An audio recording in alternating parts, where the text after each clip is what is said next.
What is going on, everyone? Commodore Les here, bringing to you guys my live reaction on Dandadan manga chapter 81. Now, the chapter is out on a Monday. It's not a Tuesday. We are here today to sit down and read the latest installment of Yukinobu Tatsu's up-and-coming hit series. And not just the fact that we gotta talk about the manga, but talk about the news real quickly that we are set to get an anime adaptation of the greatness that Yukinobu Tatsu's been cooking up, man. Because listen, on Saturday, I had heard the news that we were getting an anime adaptation. I think it was Spanku who was the one to release the news, but other outlets and stuff started to confirm it. So, look, I know it's 81 chapters deep, but the fact that we are going to get an anime possibly sometime next year, maybe 2024, I would assume next year is a safe bet, especially with the amount of content that could be done for season 1. But regardless of all that, man, Dandadan is getting an anime, man.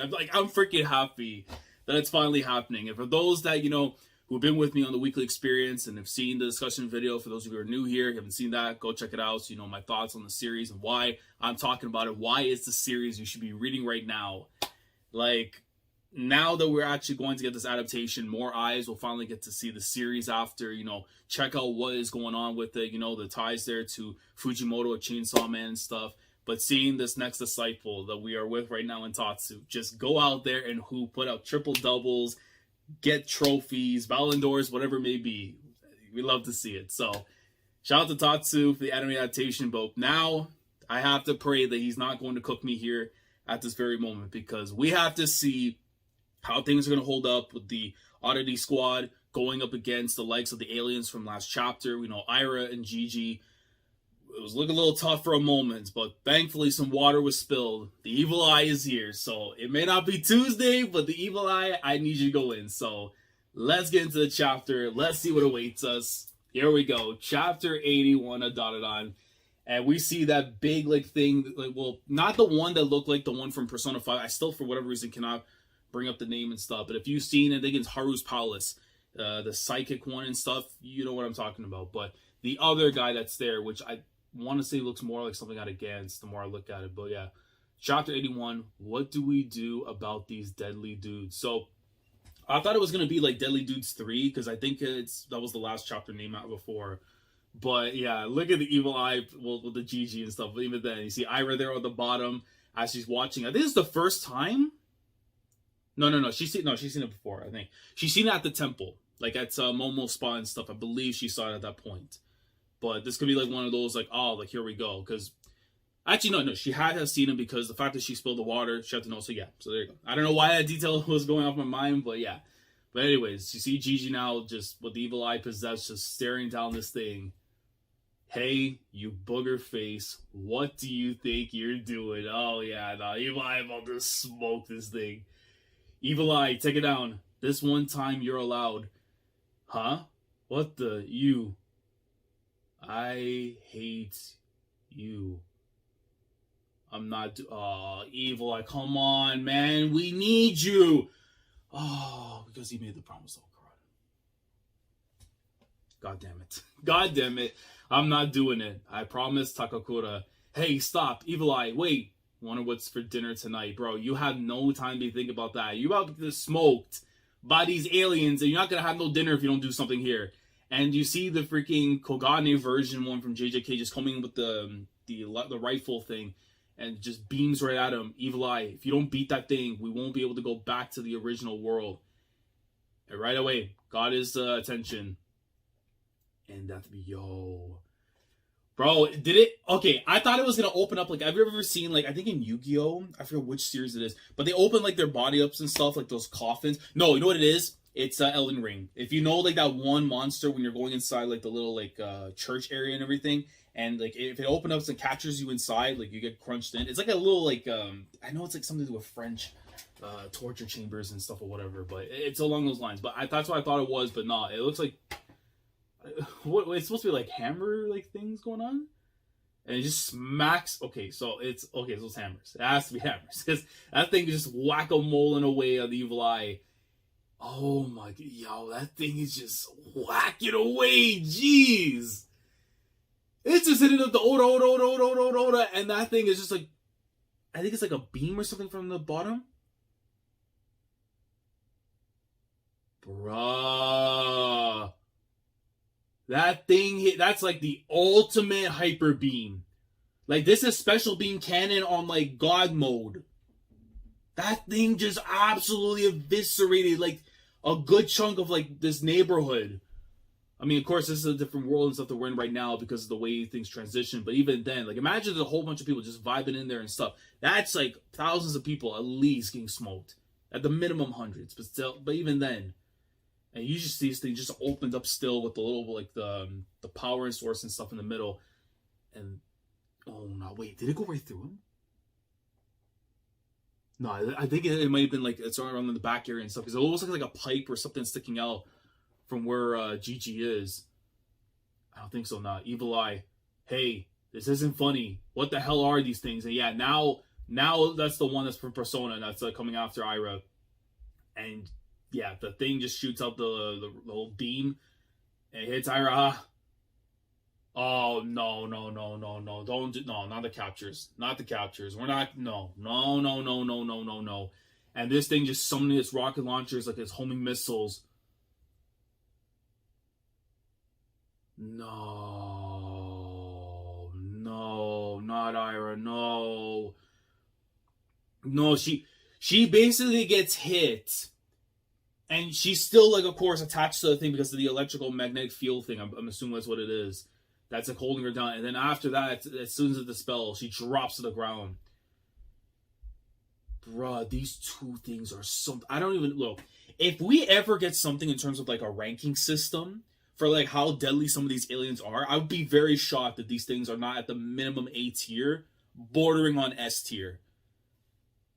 Like the one that we saw that was being hyped up and everything, it has to be like some S Z tier kind of thing. But this right here, man, nah. Oh no. Wait, hold on. It's opening up. Almost 3 minutes now. What in the hell is that? An octopus? Like a kraken? That was fast. We need to get away from here or we'll be in danger. Moisture is abundant. I won't pronounce that properly. Abundant. It's something. Moisture is abundant on this planet, so we can't use laser beams here. Okay. And perhaps because of the heavy gravity, these beings have tough bodies. Okay, so here's the thing, right? If they were up in space, they would have got smoked. The reason why they were able to survive possibly in this fight is because they're on Earth. If it was anywhere else where gravity wasn't an issue, they would have got smoked. Oh my god. And then, wait a minute. Oh, this has to be Ira. This has to be her right now using it. Because I see like the hair and stuff, or like the little ball that's going on, and it's like, huh? Yeah, that's gotta be. That's gotta be. She's still mobile. Yeah, you just see like the explosion ring off in the background and everything. As it looks like it's trying to, I believe she was trying to get away, or yeah, because it looks like you see the, wait, you see the ball, they shoot at it, and then she disappears out. Okay, so that's probably what it was. That she basically encased it and then tried to get out afterwards. That's what I'm assuming, because I don't see no bodies there. She's still mobile. She can't be far. We'll be able to use her. We'll be able to use her using light sign detection. Okay. No use. These white orbs are interfering, unable to pinpoint the target. Is that maybe because like the other humans, because it affects the other world and stuff? Like, you know how like we go into this place, well, because it's used as a substitute for our world and stuff, or their world essentially, that what they are sensing is from the outside. All these other things that are there. I'm assuming that's what it is, because that would make sense and why it could cause problems for the aliens to not be able to land some attacks, because they're feeling from the opposite, like both worlds are still somewhat connected, even though like we're in the other one right now. Open fire will spray the entire area. Oh no. So yeah, if there were actual people here, then yeah, every single one's done. They're done for. And you see the explosions ringing off now where they are. Beep. No good. The time. Return. A nuisance. A planet full of orbs. Okay, but I do think, you know what? The way he brings that up now, I don't know, because it's like it could be also like from the humans from the other side, like outside, like on the actual part of the world and stuff, but maybe like an energy source. That needs to be explained a little bit more. A planet full of orbs. It's got to be something to do with like energy source or whatever it may be. Okay, so now it's switching over now, like almost like daytime kind of thing. And okay, sewers. Okay, so then that's probably where they are. That's probably where they are, Ira and Gigi. Yeah. Oh my God. Yeah. Oh man. No, and they got out. So they went from the sewer things, but now they're back onto the mainland and stuff. Oh my God. Yeah. No, Gigi got mangled too, bruh. No. Oh my God, yo. And then, you know what, to be fair, these aliens, I thought, okay, if they're going to be the first real problem we have to deal with in the series where it's like, you know, they're going to be on the back foot, then understandable. But my God, it's tough to see them like this. But yeah, Ira completely drops after gotta warn him. Oh no. Momo is rocking up in the maid fit right now as hell is just taking over. And then we're gonna have to go right back afterwards to Okarun because my man is still please God save him. Protect this man, please. Warn everyone that some deadly dudes are here. And that's the end of the chapter. That's the end. You know what? I want to point out a little small detail before we go into like the review portion and stuff. But I like the fact that Okarun has the shoes. And he took him off so he can go and fight. That's actually a funny detail there from Tatsu. But, oh my God. So, let's put it this way, man. We had talked about this idea that when the aliens show up, right, these ones in particular, for this arc here, the Vomola arc, I like to call until we're told otherwise, Alien Invader arc or something.